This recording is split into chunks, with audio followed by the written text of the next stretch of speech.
Perkenalkan, nama saya Sophia Anissa dengan NIM 2302020031 kelas B2. Pada kesempatan kali ini, saya akan menyampaikan sebuah materi dengan judul Rasio Keuangan. Rasio keuangan perusahaan yang mencerminkan perputaran aktiva mulai dari kas dibelikan ke persediaan. Untuk perusahaan manufaktur, persediaan tersebut sebagai bahan baku diolah menjadi produk jadi, kemudian dijual baik secara tunai maupun secara kredit, yang pada akhirnya menjadi kas lagi. Rasio keuangan merupakan teknik analisis dalam bidang manajemen keuangan yang digunakan sebagai alat ukur kondisi keuangan suatu perusahaan.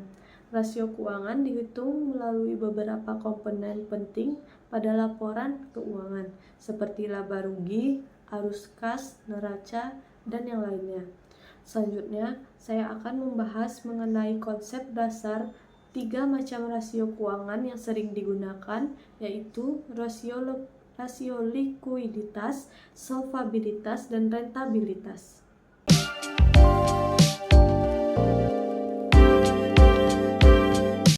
Rasio likuiditas.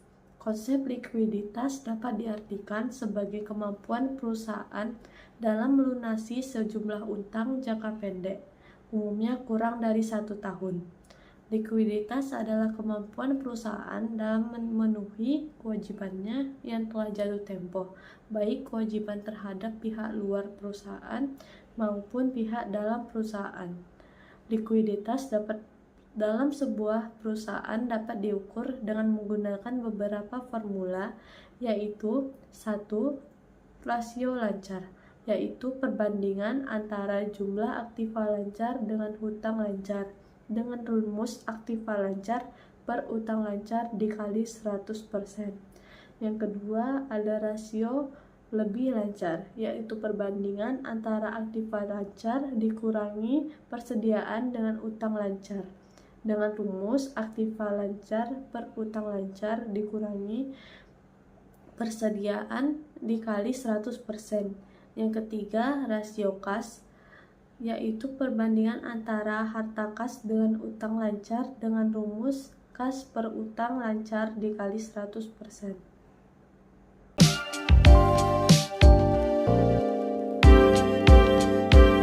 Kedua, ada rasio solvabilitas. Solvabilitas adalah kemampuan suatu perusahaan untuk membayar semua utang-utangnya, baik utang jangka panjang maupun jangka pendek. Solvabilitas suatu perusahaan menunjukkan kemampuan perusahaan untuk memenuhi segala kewajiban finansialnya, baik pada saat perusahaan masih berjalan maupun pada saat perusahaan dibubarkan.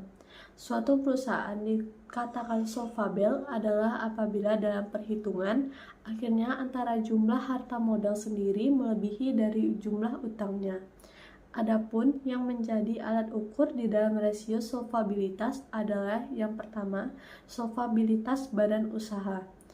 Rasio ini membandingkan antara total aset dengan jumlah utang perusahaan dengan rumus total aset per total utang dikali 100%.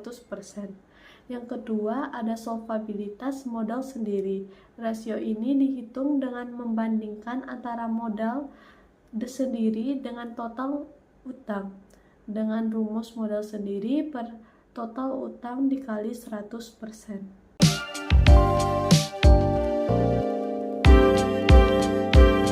Yang ketiga, ada rasio rentabilitas. Rasio rentabilitas biasa juga disebut dengan profitabilitas perusahaan. Rentabilitas adalah kemampuan suatu perusahaan untuk menghasilkan keuntungan atau laba selama periode tertentu dari segala harta yang dimiliki oleh perusahaan. Rentabilitas menunjukkan perbandingan antara laba dengan aktiva atau modal yang menghasilkan laba. Dengan kata lain, kemampuan perusahaan untuk menghasilkan laba selama periode tertentu. Rentabilitas terbagi menjadi 2, yaitu yang pertama rentabilitas ekonomis, yaitu perbandingan antara laba sebelum bunga dan pajak dengan total aktiva yang dinyatakan dalam presentase dengan rumus laba atau EBIT per total aktiva dikali dengan 100%. Yang kedua, rentabilitas modal sendiri, yaitu perbandingan antara laba yang tersedia oleh pemilik perusahaan dengan jumlah modal sendiri yang dimasukkan oleh pemilik perusahaan tersebut dengan rumus EAT per modal sendiri dikali dengan 100%.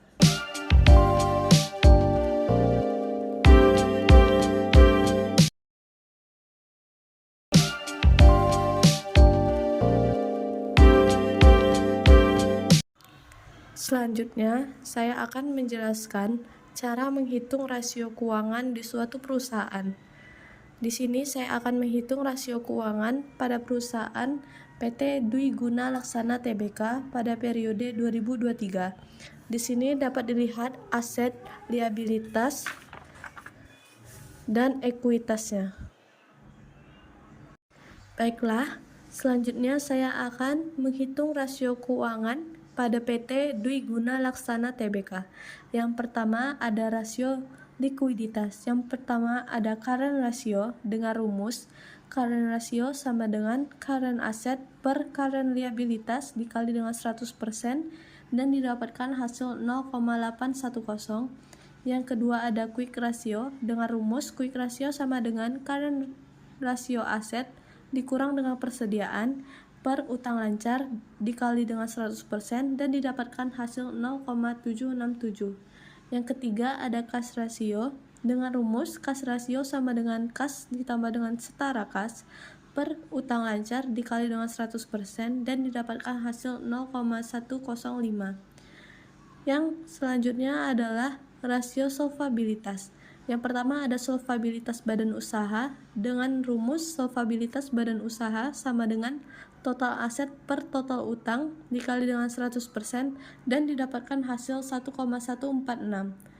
Yang kedua ada solvabilitas modal sendiri dengan rumus solvabilitas modal sendiri sama dengan total modal sendiri per total utang dikali dengan 100% dan didapatkan hasil adalah 0,146.